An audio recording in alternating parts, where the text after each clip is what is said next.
सुदीप चौधरी है।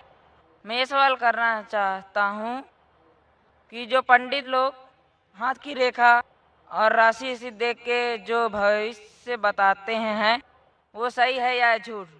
क्या उनको ऐसा करना चाहिए या नहीं? भाई साहब का सवाल है कि जो पंडित लोग हाथ की रेखा देखते हैं और कुछ कहते हैं, जो ज्योतिष होते हैं, वो सही है क्या गलत है? ये जो है ना, ये सब ढोंग है, अक्सर बकवास है। क्यों? ये साइकोलॉजी के साथ खेलते हैं।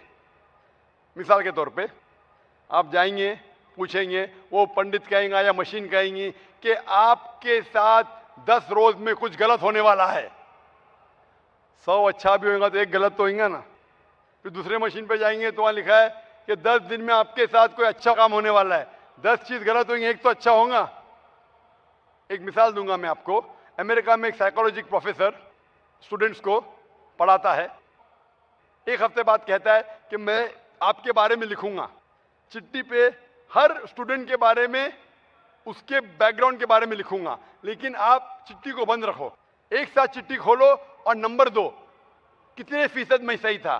तो सब बच्चे, 100 बच्चे थे, अपनी चिट्ठी खोलते, उसमें से आता है कि more than 95% of the student said that the teacher was more than 90% correct. 95% जो थे तालिब इल्म, उन्होंने कहा कि 90% से ज्यादा जो प्रोफेसर ने लिखा है वो सही लिखा है। इसका सीक्रेट है कि प्रोफेसर ने सब 100 बच्चे लोग के लिए वही चीज लिखा। ये आम बात है, कुछ गलत होने वाला है, कुछ अच्छा होने वाला है, कुछ बुरा होने वाला है।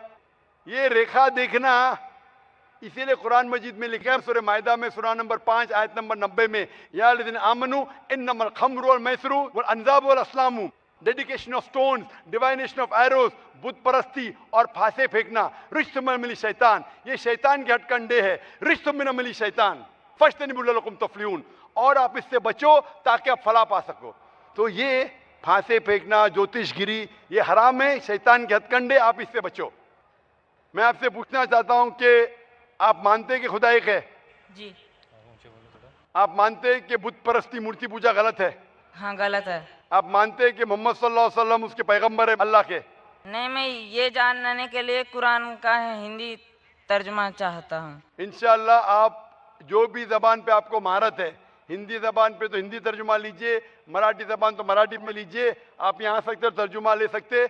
और मैं दरख्वास्त करूंगा आपसे कि तर्जुमा पढ़िए, इंशाअल्लाह इस तर्जुमे के बाद हिदायत पाएंगे और इंशाअल्लाह आपको सही राह दिखेंगे इंशाअल्लाह।